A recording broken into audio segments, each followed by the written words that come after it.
En alguna ocasión escuché que una manera sencilla de resumir la vida de Abraham es esta. Dios le pide que salga de su tierra y de su familia y que vaya a un nuevo territorio.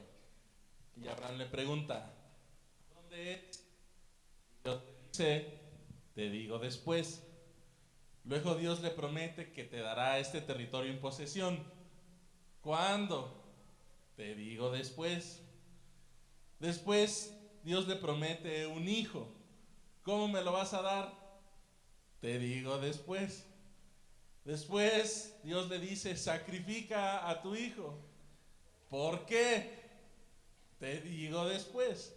Y creo que esa es la razón por la cual nosotros llamamos a Abraham el padre de la fe. Porque él respondió al llamado que Dios le hacía, aún sin saber realmente lo que iba a pasar. Pero hemos de reconocer que con todo y que Abraham es el padre de la fe, tuvo también sus dudas de vez en cuando, quizás más seguido de lo que quisiéramos reconocer. El texto de Génesis 15 que leímos es un encuentro que Jehová tiene con Abraham unos pocos años después de que Dios lo llamó para salir de su tierra y de su parentela. De hecho, esta es la tercera vez que Dios habla directamente con Abraham. La primera fue precisamente cuando Dios le dijo que saliera de su tierra natal y que dejara su familia para irse a algún lugar desconocido. Y estando allí, Dios le confirmó a Abraham que esa tierra había de ser de sus descendientes en el futuro. Sin embargo, debido a una hambruna, Abraham y su familia van a Egipto. Y ustedes, si han leído la historia, ya saben, ahí el rey de Egipto, el faraón, se enamoró de la esposa de Abraham porque Abraham les hizo creer que era su hermana.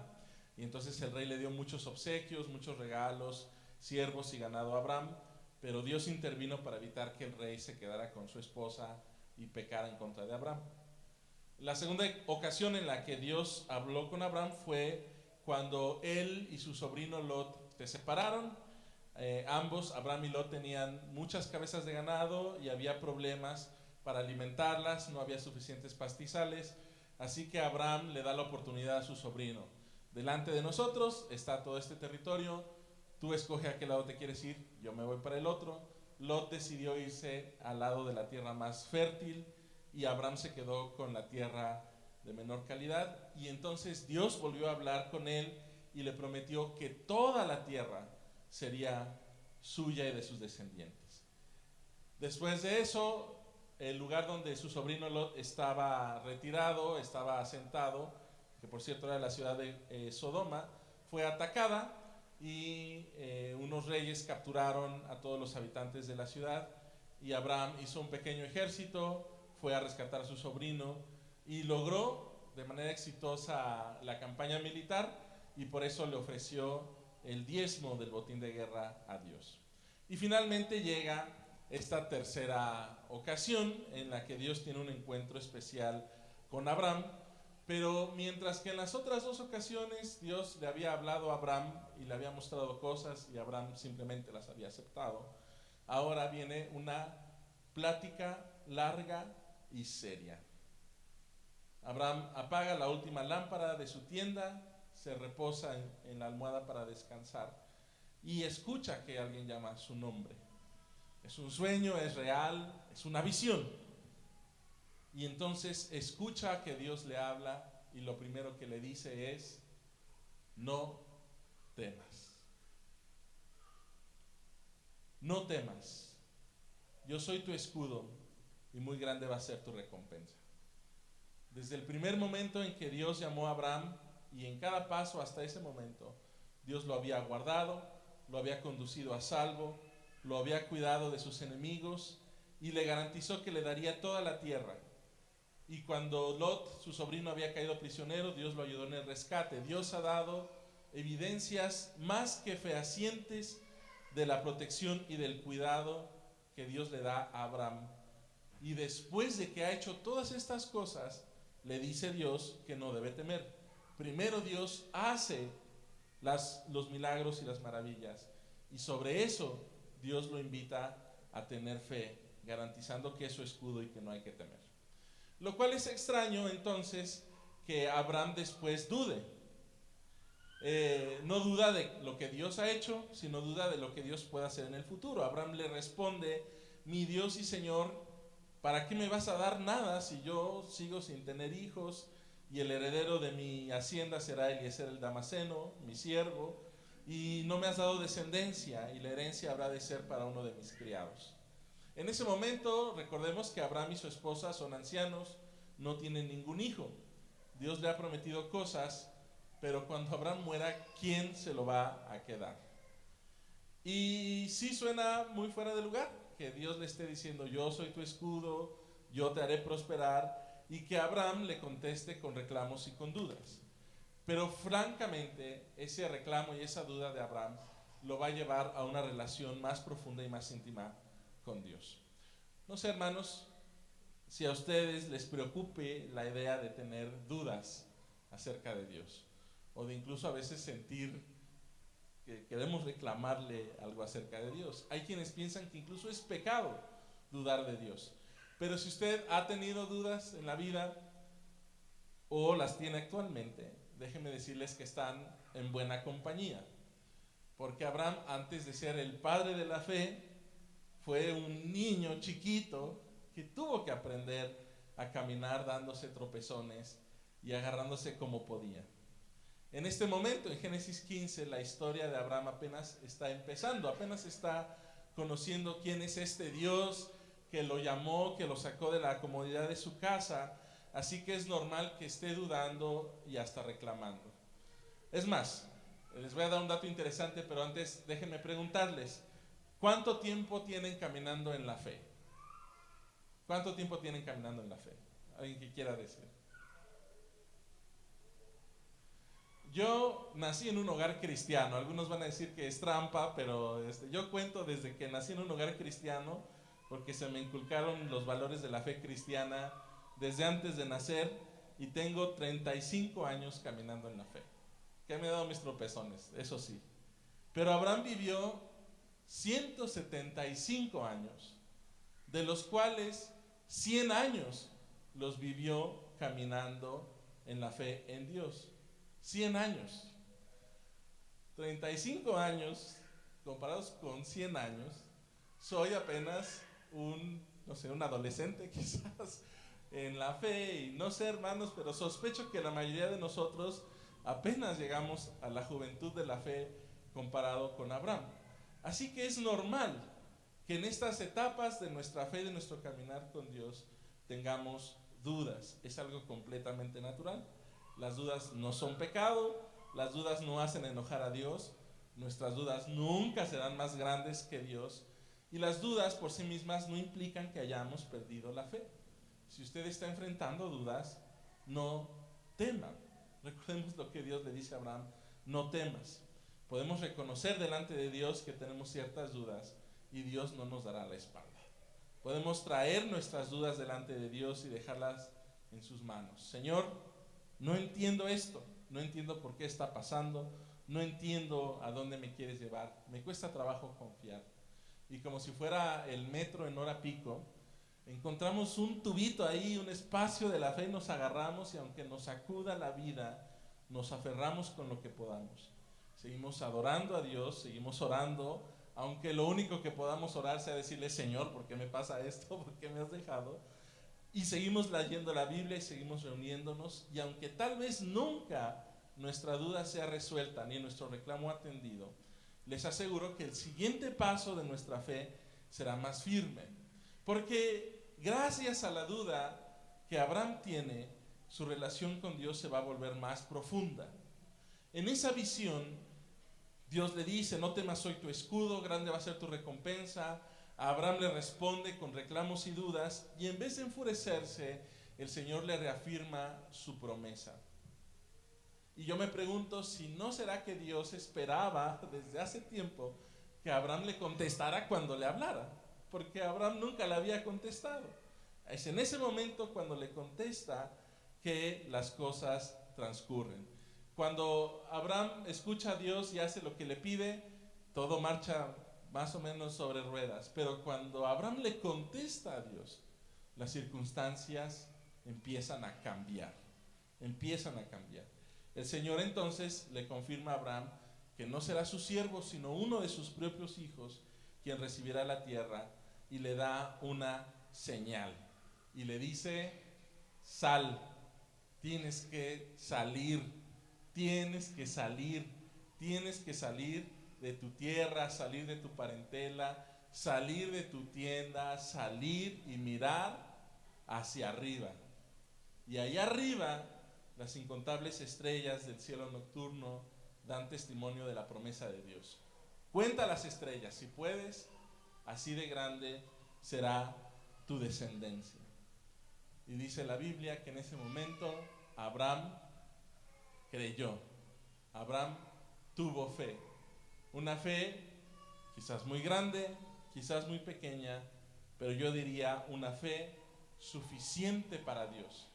Y dice la Biblia que eso le fue contado por justicia.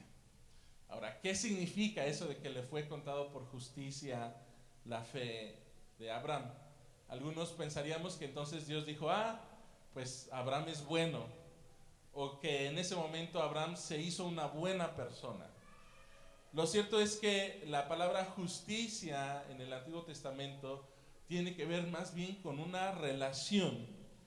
Dios vio que esa fe de Abraham era suficiente para tener una relación con él, para tener una relación más íntima con él. Una traducción dice que Abraham creyó y Dios le ofreció su amistad, lo invitó a caminar con él ahora. La fe de Abraham no era perfecta, no estaba consumada. Abraham va a cometer un montón de errores, lean ustedes después de Génesis 15, un montón de errores. Pero en esa fe que no es perfecta, ni grande, ni completa, que quizás es pequeña, que quizás es defectuosa, Dios le brinda su amistad a Abraham.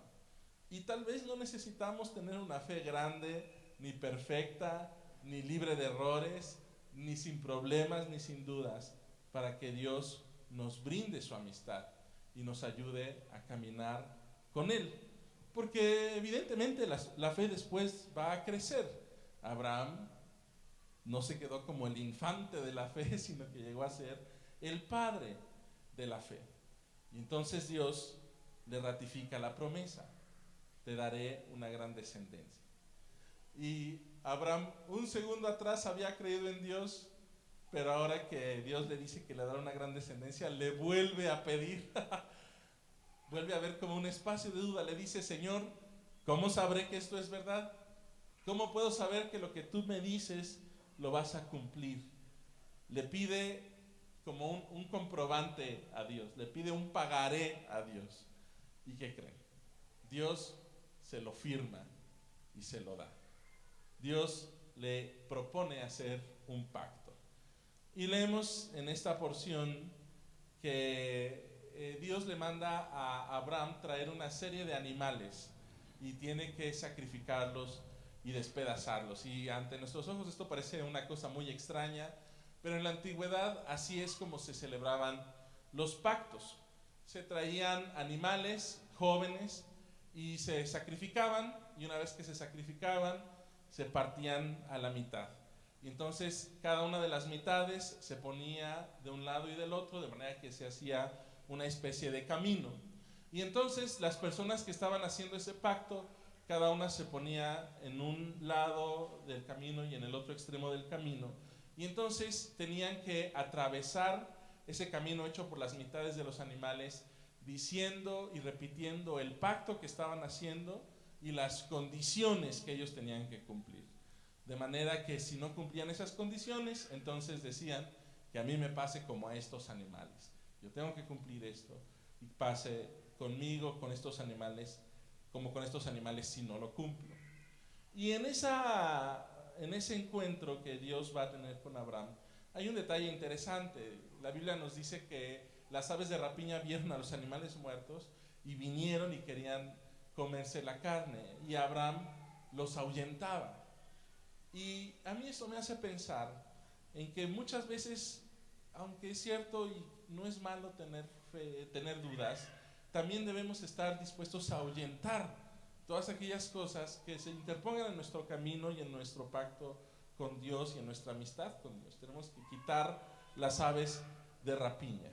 Y mientras está sucediendo todo eso, la noche cae, se oscurece, y la Biblia nos dice que Abraham se queda dormido otra vez y tiene una visión.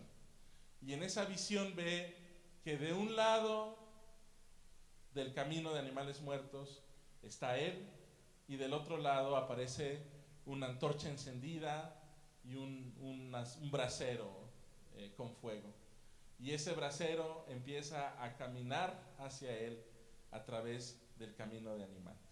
Es una visión de Dios, que básicamente Dios está diciendo: este es el pacto que yo estoy haciendo con Abraham. Y Abraham no puede hacerlo porque está dormido, él no avanza. Y Dios llega hasta el final del camino, echándose sobre él las condiciones y la responsabilidad del cumplimiento del pacto. Y Abraham despierta. Lo que este encuentro quiere decir es que Dios ha dicho: la historia con Abraham está empezando. No puedo yo dejarle toda la responsabilidad a él. Si quiero que el pacto se cumpla, tengo que hacerlo yo. Y entonces se vuelve un pacto incondicional. Dios se compromete a hacer su parte y la parte de Abraham. Y se compromete Dios a recibir los castigos en caso de que él no cumpliera y en caso de que Abraham no cumpliera. Un hombre, Abraham, que tiene una fe que va creciendo, se encuentra con un Dios que le dice: no te preocupes, aunque tengas poquita fe, te brindo mi amistad y yo haré lo que me toque y lo que te toque a ti para mantener esta amistad y este pacto. Nosotros como cristianos nos encontramos con un nuevo pacto. En la oscuridad del Gólgota, Jesús está en la cruz y su cuerpo es partido por nosotros, para que en ese cuerpo roto y en esa sangre derramada nosotros tengamos un nuevo pacto, un pacto incondicional, un pacto que nosotros no podemos hacer nada para cumplir y que solamente Dios lo hace todo, y nosotros de gratis formamos parte de ese pacto. Hermanos, usted tiene dudas delante del Señor, usted está iniciando su camino de fe, usted tiene problemas y dificultades para creer ciertas cosas de Dios, no tema, no se preocupe. Traiga sus dudas delante de Dios y Dios las va a resolver. Usted tiene poquita fe, esa poquita fe Dios la ve como suficiente para brindarle su amistad. Y Dios nos ha dado a su Hijo para que en su Hijo nosotros formemos parte de esta alianza eterna e incondicional con Dios.